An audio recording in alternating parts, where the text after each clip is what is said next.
Tarita is a warrior for MS and believes that travel should be inclusive, not exclusive. Her company, Travel for All, ensures that regardless of your mobility or ability, you will have the travel experience of a lifetime. Now, let's talk travel. Here's Tarita. Hello, everyone. Thank you so much for joining us today on Travel for All. We have an amazing guest who is a wealth of knowledge about accessible travel and traveling this world with a disability. So his name is John Sage, and John Sage owns Sage Traveling. So welcome, John. Great to have you with us. Nice to be here. We're glad that you could join us. And John, first thing I want to do is give people a bit of background about yourself. So now you are in a wheelchair. Would you mind sharing a little bit about how that came to pass and give us a bit of a history about yourself? Sure. So I'm a full-time wheelchair user, T4 incomplete spinal cord injury, about 15 years ago, snow skiing. And since then, I've done a lot of travel in my manual wheelchair. And really kind of how it all came about is I really had a passion for European travel with the history and the culture and the languages and the food and the art and the architecture and all of that. So I did a lot of that, and it was really difficult and time consuming to plan the trips, and so that's sort of what spawned everything that's followed from there. Right, exactly. And so 15 years ago, then you were after your injury is when how long after did you decide still to start traveling? So I started off easy, with short trips. So within the first 6 months, I was with friends, kind of going on. I just graduated college. I was with friends, going on road trips, visiting other friends and things. Short little drives, 2 hours, 4 hours, or something like that. And then it wasn't until about after 3 years, I took my first international trip. The first one was to Paris, and I didn't know what to expect there, and certainly learned a lot about how difficult it can be, and with the right planning, how much easier you can make it. Right, exactly. And that's so you started with your love of Europe. The first place you visited was Paris. So tell us a bit about that trip. What did you encounter, and what year was this? The first time that you went to Paris? Yeah, so this was, I had been before, my only other trip to London when I was able-bodied, my only other trip to Europe when I was able-bodied was to London. That was a couple of years before that. And so this was a trip to Paris. I had a friend that was studying in London. And so he took the shuttle over, and we met in Paris. We really tried to go on a budget. Really, for the most part, hostels weren't a possibility because of accessibility. Yeah. But we still want to go on a budget, so we ended up staying sort of on the ring road on the outside, the periphery, staying near there and taking a bus in every day. And we saved money, but it also took a lot of time to take a bus in each morning and then go home each afternoon, and you couldn't just run back to the hotel for anything if you needed to. So that was one of the things that after the first trip, it's like, okay, I don't think I want to. That's not a good place for me to save money, because you ultimately get to see a lot less if you're riding public transportation, to and from the sites every day. Right, exactly. So then when you came back there, first of all, tell everybody where you're located. They don't know where you are. Yeah. So I'm located in Houston, Texas. He's a Texas boy. Yes. We can pick up with the Texas. We can hear your accent. I have friends that are in Texas, and I always tease them about the Texas drawl. Like, we can hear it, just like I'm sure you can hear something in us Canadians when you hear us. Yeah, just wait till I get out in the country, and then the accent really comes out. Yeah, yeah, I know. I can imagine. So, how long have you lived in Texas? All my life, apart from 5 years at Louisiana State University. Louisiana. That's an interesting place to visit as well. Yeah. So after Paris, then you came back home, and tell us what led you to where you are today. Yeah, so Paris was the first international trip, and I really just fell in love with a lot of the European travel. So I did a series of trips, spending 1 or 2 weeks in Europe every year. And so those trips were purely vacation for about the first 5 years or something like that. And I visited, the most of the big destinations. Went to Italy a few times. Did Normandy. I went back to London. Did Belgium, Greece, Turkey. A few different places. I'd have to look at my list to give you the full list. Right. Really, it didn't really come about until kind of the idea to, hey, this could be a business, was I planned a trip, and this would have been about 8 years ago. I did a trip with friends, and we went to southern France and Italy, and I planned everything. I was the only one with a disability. But I had some friends that went and, really spent a ton of time optimizing the trip, doing the research, not only for accessibility, but just the right neighborhoods to stay in for hotels, which sites were accessible, what order to see them in, how to get between cities. Should we rent a car? Should we do a train? All sorts of things. I mean, there's many steps to planning a multi-city accessible vacation through Europe. And anyway, everything overall went really well. And my friends said, you should write a book. You should be the disabled Rick Steves.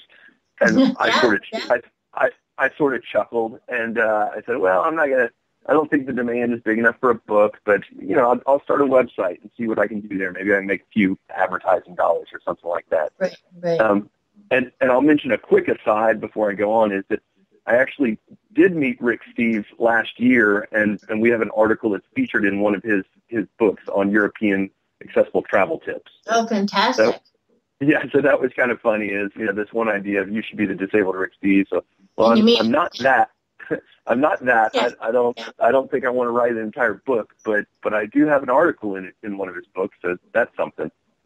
That's awesome. And of course, everybody knows who he is. So, and everybody within the disabled community knows who you are. So yes, sir. We're getting the word out there. So anyway, when I started up, kind of what happened is I said, all right, I'll start a website and provide a bunch of accessibility information and get some advertising dollars. What I didn't realize is, for you to make really any advertising dollars on a website, you've got to have a ton of traffic. Yeah. If you want to get any revenue through Google AdWords or something like that. So that wasn't, and Google AdSense was sort of a big thing at the time. It's not, you don't see it as much around anymore. But so I kind of folded after about, and my second idea was, okay, we'll put a bunch of hotels on here, and we'll ask people to book through our links, and then we'll get a commission. Right. That didn't work either. I went an entire year, and I think we had a ton of visitors to our hotel pages, and 2 people booked through our links. That wasn't working. So then it was like, okay, well, my get rich quick schemes are not going to happen. So make money in your sleep idea that everybody has when they start a website, that's not going to happen. So I'm going to open a travel agency. We'll do all the trip planning details and everything else. And that's really what happened after the first year of only having 2 people book hotels through our website. We opened a travel agency, and things really started to take off from there. We started in Paris and then expanded to Italy, and then now we're all over Europe. I'm not even sure of the count. My total number of cities that I've visited in Europe is over 140 that I've personally been to. Yes. And I mean, the thing is that once you and I both, we both know what this demographic is like. The numbers are astounding. And so there's, 1.6 billion disabled people in this world. And there's a huge desire for travel. And it's such an untapped market. It really is, where there's not a lot of people who are interested in promoting accessible travel. And you and I both know that there's such a need. And so that's why I think when you first started this, did very, very well. So when you first started and you were created the travel agency, where were you booking most of your trips to? I'm sorry, say that again? When you started the travel agency, where were you booking most of the trips to? So people were going to where? So I was still had a full-time job as an engineer at the time. And so I the first year was mainly Paris. We did a few other locations, but it was mainly focused on Paris, and I was still trying to figure things out. It was sort of funny because, I didn't know anything about the travel industry. I was just going to plan trips. I was going to plan trips for people. And so I didn't know anything about travel agencies or tour operators or vendors and suppliers and all the rest of this stuff. And what happened was I was really sort of, I thought I was being kind of a trip planner, and maybe that was a travel agent, but really what we were building, unbeknownst to us, was a tour operator. Yeah. So we handle all the details, the intimate details. It's not just, hey, a travel agent found this package and that's sort of the travel agent's involvement on it. No, we do all the train reservations. We make sure that you have assistance getting on and off the train. We coordinate medical equipment and mobility equipment rentals. We coordinate with the individual hotels, make sure that if there's anything that you need inside the room. And so, unfortunately, a lot of travel agents, there are a lot of travel agents that sort of, or a lot of people think that travel agents kind of don't know what they're doing. And there's probably some instances where that's the case. And so we have to overcome that in a lot of instances of, I've never used a travel agent. I would never use a travel agent.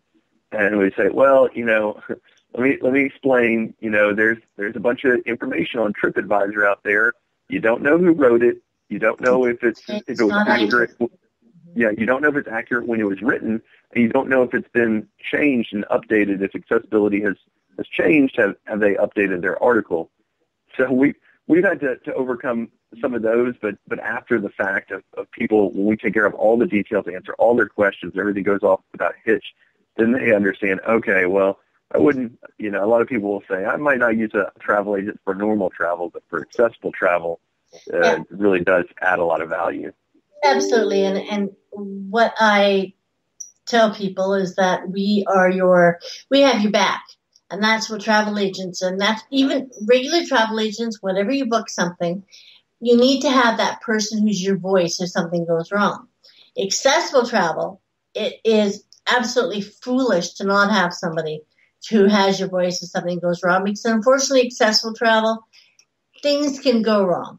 And it's good to have somebody that, is prearranging, is your contact, is the one dealing with the hotels, with the rail, with everything that's required for your trip. So they look after everything ahead of time. And that's exactly why you have to do it. It's really, there's so many people that say, I know people that have said to me, I'm just going to, use my wheelchair and I'm going to go here and I'm going to travel. And hey, kudos to you if you want to do that. If you want to be adventurous and go it on your own, and expect there to be many, many glitches, though. As you and I both know, the world's not perfect yet.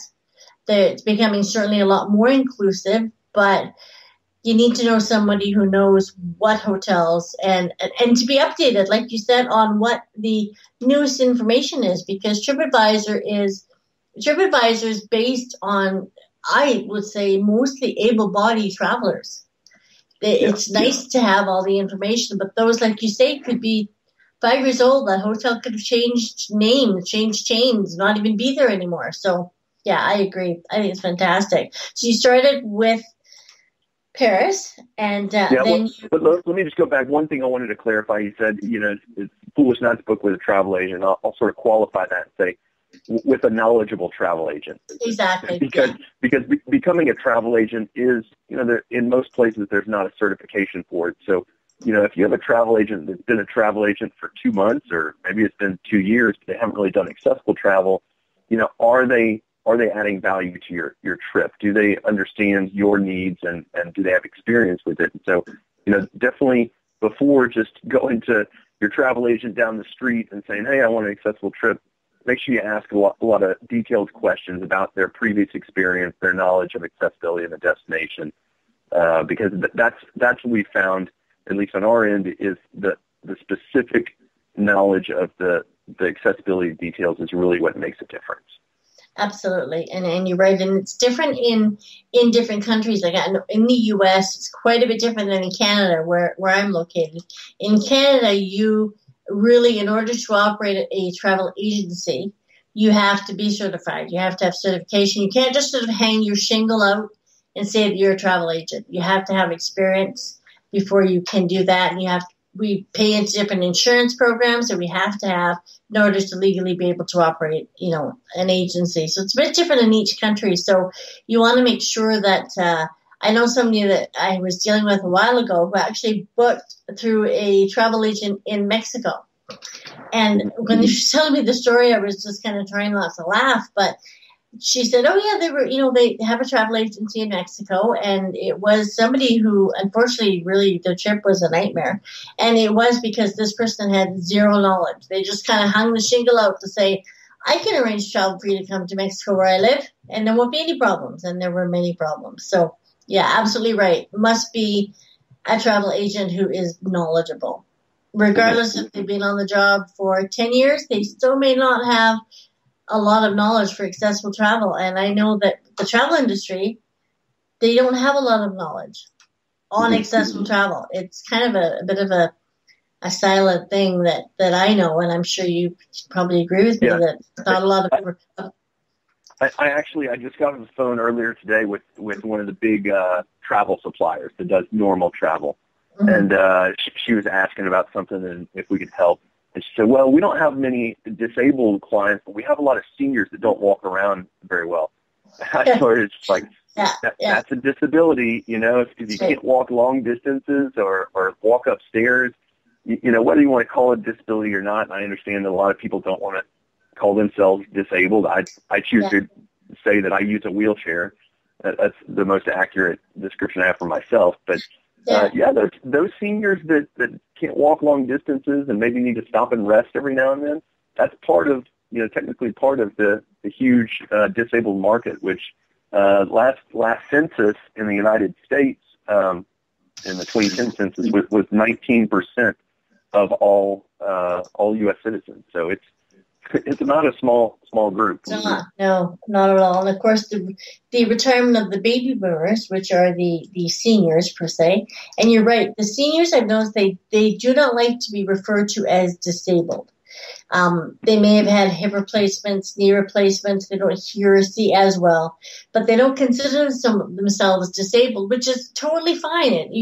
Regardless, you need special requirements when you travel, because you don't like to do stairs. You want to make sure that you're in a destination that you're not required to walk for miles to get to where you need to get to. So absolutely. It's all the language, though, John. It's all about the language. If you want to call yourself disabled or not disabled or whatever you want to call yourself, if you have a barrier that you need to have addressed when you travel, whatever the case may be, but it's all the same thing. Yeah. And the travel agent, isn't it funny though, the travel agent didn't really see this though as a quote unquote disability. Mm-hmm. Not surprising though. Yep. Yeah, not surprising though.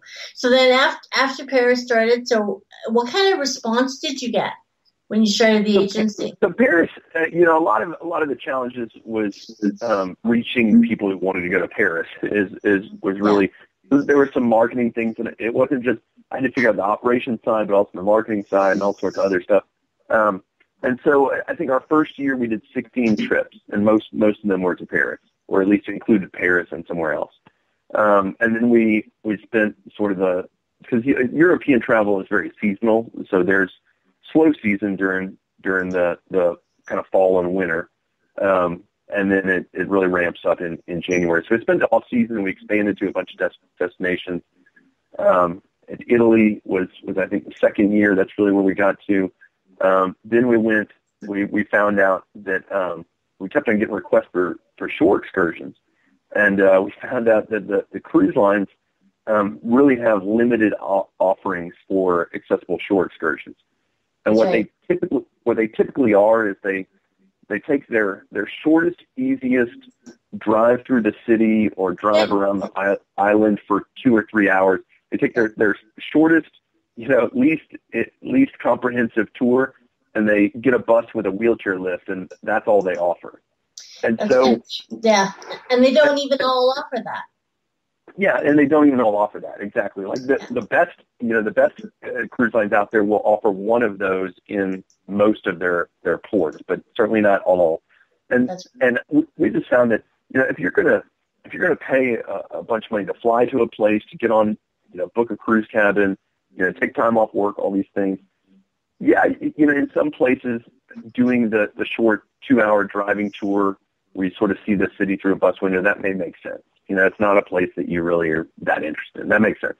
But in a lot of places, you really want to get out of the vehicle. You want to go into these castles, museums, churches. You want to go to an accessible beach. You want to go snorkeling or scuba diving. You want to see Roman ruins up close, Greek ruins up close. You want to get out and taste some wine at some of the wineries in southern France or Tuscany. Or you want to eat, pizza, authentic pizza in Naples, and with what the cruise lines historically have done, and they're making progress, but historically you don't get to do any of those things. So that was our next big thing, was the shore excursions. So we did Paris, then we did Italy, then we did shore excursions. Right. And that's so true. The cruise line industry, because it's always said, people that are disabled are always told, take your cruise. It's the best thing to do if you're disabled is to take your cruise, which is lovely. But when you reach the ports of call and you're stuck there because there's really nothing of interest for you, you're itching to get to those places. Like you said, I want to get to the coffee shops. I want to get to the museums. I want to read about. I want to taste and smell and drink and enjoy myself. And really, they don't have that. It is getting better, but you're right. So taking a cruise, you want to make sure that you have all of the full benefits of taking a cruise, which is in all these ports of call. You want to make sure that you can actually do something so that you're creating memories where you're visiting, not just getting off the ship.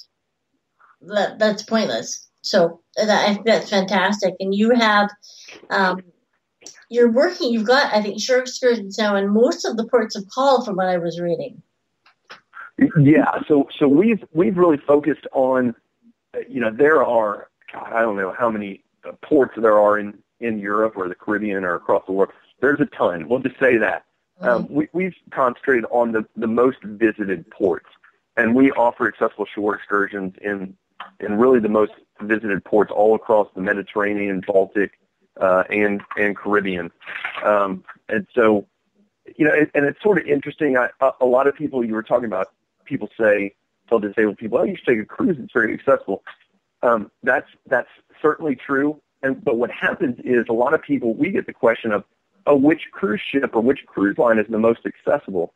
And I have to sort of pause and say, that's a good question, but that's not the right question. The right question is, which itinerary should you take to provide accessible tours and experiences that you want to experience? Because even if you get on an accessible cruise ship, and let's say you use a mobility scooter and it stops in, 2 of the ports are tender stops, you won't be allowed off with your mobility scooter. So, you booked this cruise and you only get off in one place.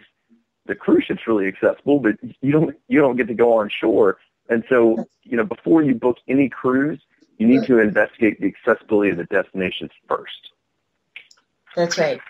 No, exactly. And there's so many places that have really, really packed itineraries. So all of these places may have, may make 10 stops and have where you're tendering 5 or 6 times. So you've got to be careful about that. And it is getting a lot better, though, because I know that a lot of the cruise lines, first of all, do not provide any shore excursions if you have a disability. And then also, a lot of the cruise lines do not have any mechanism. If you're in a wheelchair, you want to take your tender by a wheelchair. A lot of them don't have the mechanisms for you to be able to do that. Right. There's only a few, as you and I both know, that can accommodate you. Yeah, and so we're in a lot of ports now. The most we've had is we had one client that was on a 3-week cruise in the Mediterranean. I think it was 3 weeks or maybe it was 4 weeks, but they did 17 shore excursions with us. And so we were able to really provide them, some great experiences. And we've been sort of on the other end of the spectrum. Also, we had a client who booked with one of these big discount cruise booking websites. They even got somebody on the phone, and I won't say the name of the agency, but you've probably heard of them before. They're very big. In fact, they're the biggest. But anyway, they recommended for this person to book an Azamara cruise, which had tenders in every port except one.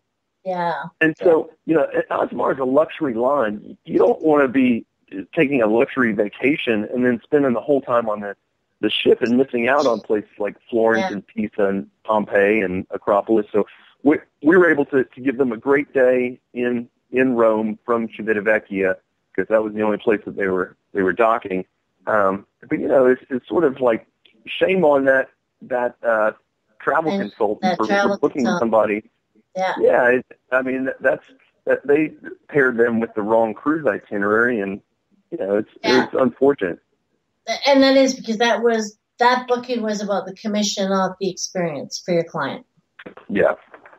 And that's, and I know exactly what you're talking about because I hear about that all of the time. And there are some that are better than others, but it's all about, investigating. And if you don't feel that you're getting all of the information that you need, then go to somebody else, because it's so important that you are well aware of not just on board the ship as well, because most of them all follow ADA requirements. And they're not some better than others, but they all follow the ADA requirements. So on board the ship, you have your accessible room, etc. So you really feel like you're having this great vacation. But as soon as you go to get off that ship, it's a totally different kettle of fish. And so I think it's fantastic. So you are now. How many countries are you in? We're in at least 34. I'm not sure. It may be north of that. But going back to the cruise ships, one thing that I like to say is, the least accessible cruise ship is going to be more accessible than the best port. So even if you book on a cruise ship with poor accessibility, that's over the course of your cruise, you're going to have more. You're going to find that easier than anything you'll encounter on shore. That's right. No, exactly. And things have changed, though. I mean, my time in the industry, there's certainly way more now than there was way back when. I can remember years ago being on a cruise and somebody in a wheelchair, and this was before, of course, my MS had progressed to where I travel with a wheelchair, and we were making a stop in Sitka in Alaska, and that's a port that requires you to tender. So this poor gentleman, he was a bigger guy, and he was in his wheelchair, and he said, "No, I don't want to be lifted and look like a fool in front of everybody looking at me. We'll just stay on board the ship." So everybody got off the ship, and there's this poor guy and his wife, in the wheelchair that he didn't get to visit Sitka. So, it really is. He had no idea. Nobody told him that Sitka was a tender destination. So he said, if I'd known, but thankfully that was one of the only tenders on board that particular itinerary for that. There wasn't a lot. So he was fairly happy after he knew that he wasn't going to have to do this every time he went. He'd never cruised before. But it was lack of information. He didn't know that when he arrived in Sitka that it was done by tender. Had he known maybe ahead of time, he wouldn't have had that same reaction when everybody was getting off the ship and he chose to not have them lift him onto the tender. So, I think it is all about, all about information. And what do you think, John, is, what's your favorite accessible destination, would you say? My personal favorite, so there's sort of two questions that I answer. One is what's most accessible, and then out of all the accessible destinations, what's my favorite? So I'll answer both of those. So my favorite place to go is Florence and Tuscany and the hills of Tuscany. That's my favorite place. I've been there several times, and And that's actually, we're going back there. We have a 6-month-old daughter, and we'll be bringing her there later this year, even though we've been multiple times, and people kind of may think we're crazy bringing a 1-year-old on an international vacation. But hey, start early, I say. Yeah. I mean, people, it's sort of one of these deals where people say, oh, no, you can't travel across Europe in a wheelchair. And then they say, oh, you can't travel across Europe with a baby. And exactly. All right, well, we're going to give it a try. But anyway, so Florence is one of my favorite destinations just because of the culture, the history. It's a very walkable or rollable city, even though there are some cobblestones, which aren't the best. But you don't have to get in vehicles to travel all around and see the city. You can do it without vehicles. So that's really nice. And and so that I'll kind of give the condition it with saying I'm able. I'm 37 years old and in fairly good shape, and I can go long distances if it's flat. So that doesn't really bother me. So a walking city, rolling city like Florence is fine for me. Some other disabled travelers may be really hindered by walking, rolling long distances, so they want to go to a city where you can drive around.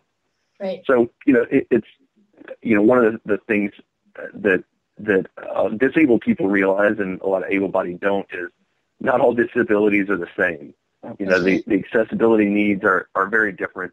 But anyway, Florence is just, I just think it's a beautiful city, and we just love it. And also, some of the very small Tuscan hill towns are just incredible. I mean, we've had dinner inside of a restaurant, or at a restaurant that's inside a medieval city wall overlooking the Tuscany Hills. We've done cooking classes. We've done accessible flights over Tuscany at low altitudes at around 1,000 feet, so you can really see all the castles and the wineries up close. Right. There's so much to do. A lot of people, they take one trip to Italy and they might spend 3 nights in Florence, and they skip all the small towns, and they say, okay, I've seen Italy. And no, you can go back again, and there's just so much to see and do. There's a lot to see. Exactly. And you're right about the one thing that is so true is every disability is different. I mean, I may be traveling with a wheelchair. However, my disability is completely different than somebody who's had a spinal cord injury. I have a lot of things that I cannot do with my hands because of MS. So my needs are different, where I may not enjoy doing some other things that people may want to go and take a pottery class.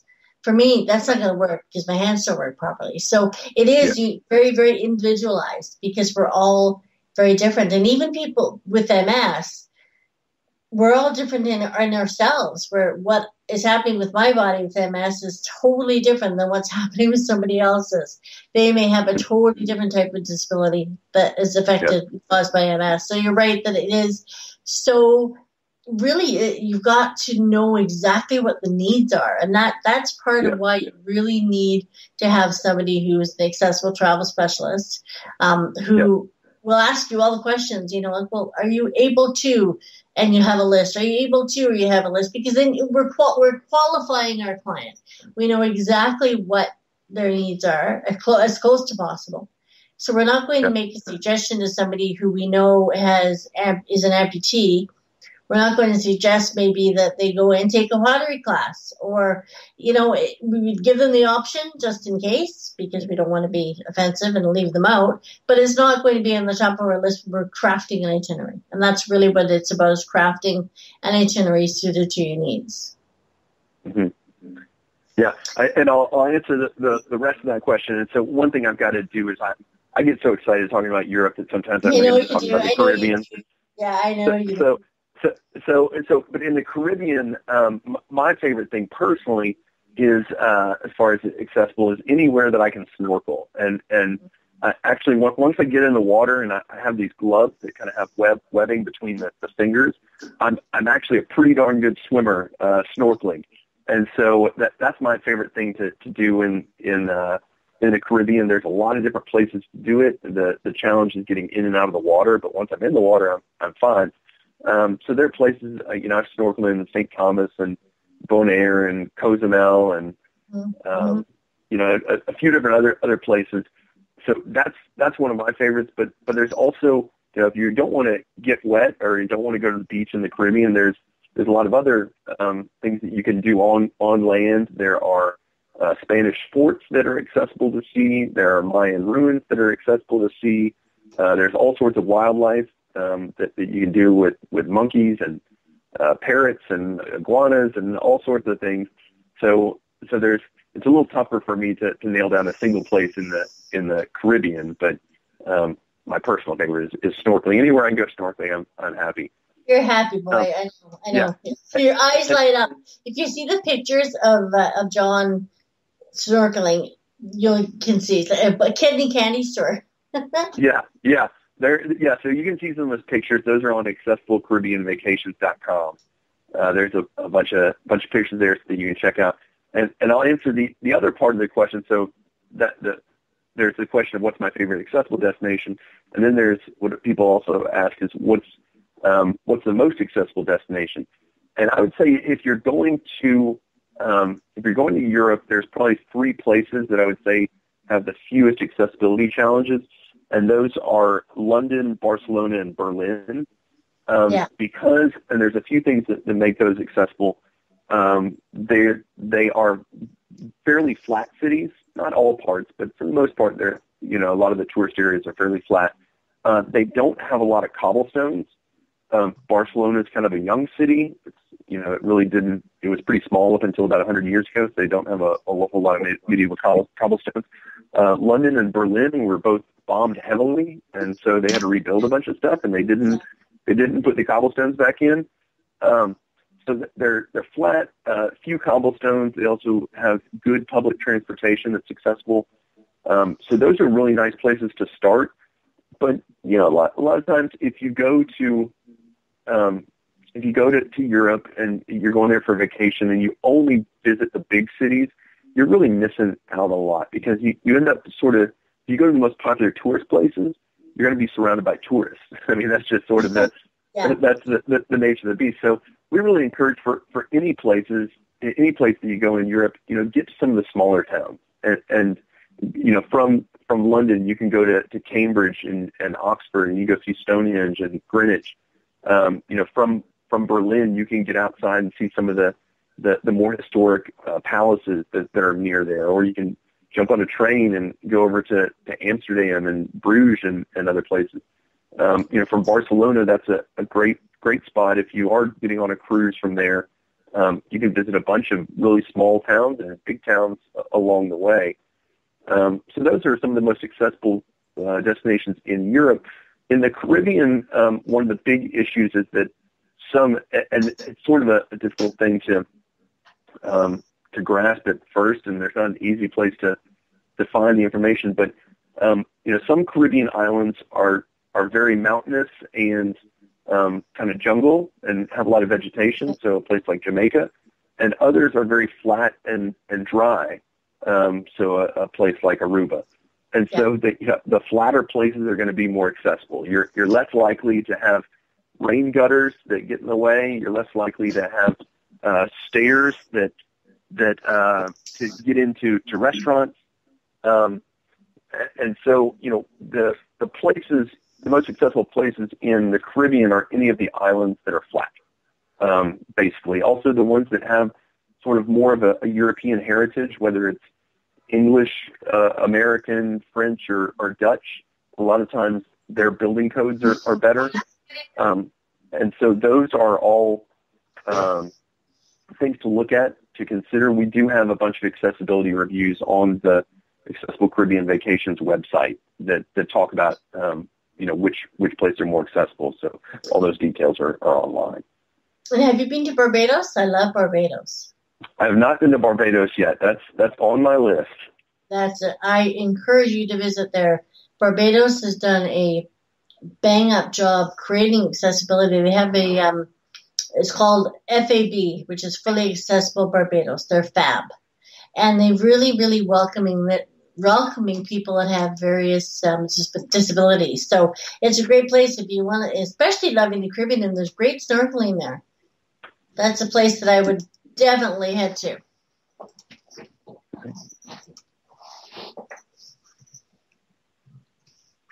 Are you still there, John? Yep, I'm still here. Oh, Yeah, I will. Barbados it's on my list. Good stuff. Good stuff. So now let's give people where they can reach you. Let's give them the information. So your email address is john at sagetraveling.com. And I'll let you tell people your information.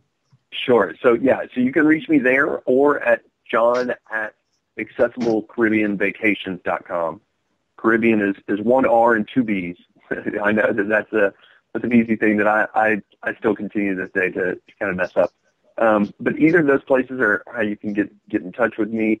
The website, we tried to provide as many details as possible about our services.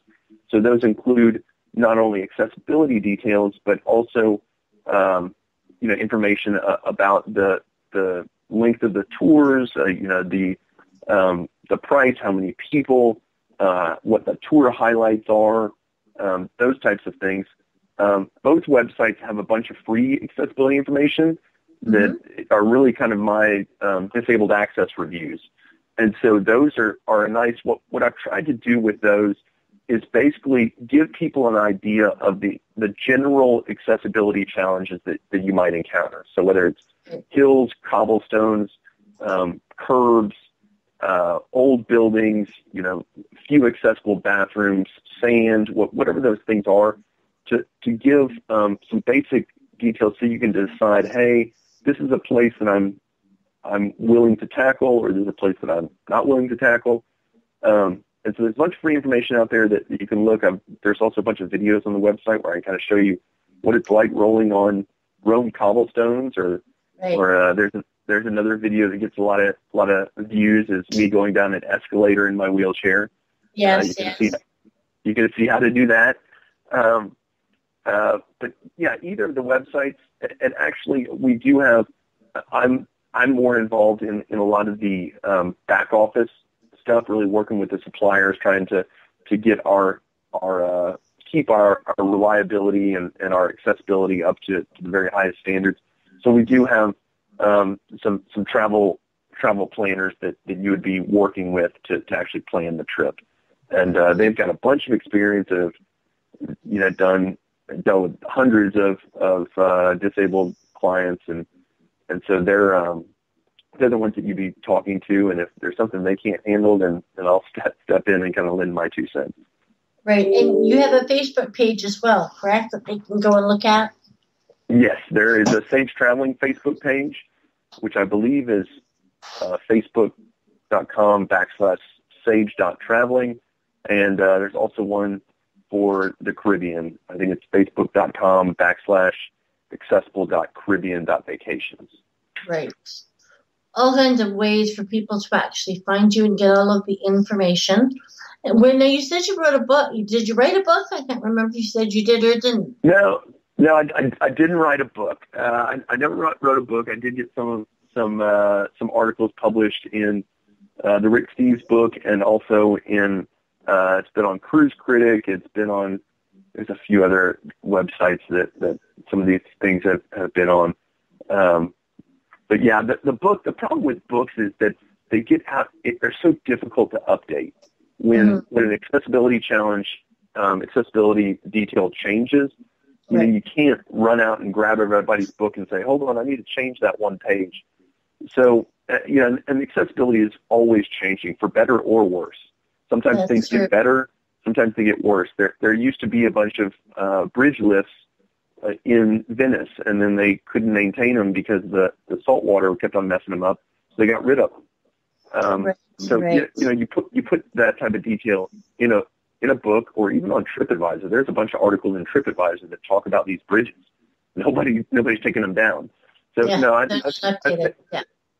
I've stayed away from trying to write in print or anything like that. We work with our suppliers and with feedback from our clients to keep all of our information up to date. What's the telephone number, John, that they can actually also reach you at? I'm sorry, say that again? A telephone number that they can call the Sage Traveling at. Yeah, the phone number for Sage Traveling is 1-888-645-7920. And you can find that at sagetraveling.com. For the Caribbean, the phone number is 1-888-490-1280. And you can find that on the website also. I'm going to spell Sage Traveling for you guys. So it's www.sage, S-A-G-E, traveling with 1L.com. So I think it's fantastic. There's so much information for you that I urge everybody to take a look at. John is a wealth of knowledge for traveling with any type of disability, and he's a huge lover of Europe, so there's tons of information, and of course the Caribbean, so he can snorkel. So thank you so much, John, for joining us. I really appreciate you taking the time to share all the insights about accessible travel, and I know that lots of people will reach out and get information from you, so thank you so much for joining us. Great. Thanks, Rita. It's nice talking to you. Take good care. We'll talk to you soon. Thank you, everyone, for joining us today to listen to Travel for All. If you have any questions, you can reach me at 1-888-993-9295. And I do encourage you to check out our new website, which is www.travelforall. That's F-O-R, not the number, but the word, travelforall.ca. Please take a look and send us a note. We'd love to be able to help you plan your accessible trip. And if there's something that John also can help with, I know that he'd love to be able to give you some information and some tips and tricks on visiting all these places in the world. Thank you so much, everyone. Take good care. Until next time. Bye-bye. Thank you for listening to Travel for All Radio. We hope that we have inspired you to travel. And remember that travel is the only thing you buy that makes you richer.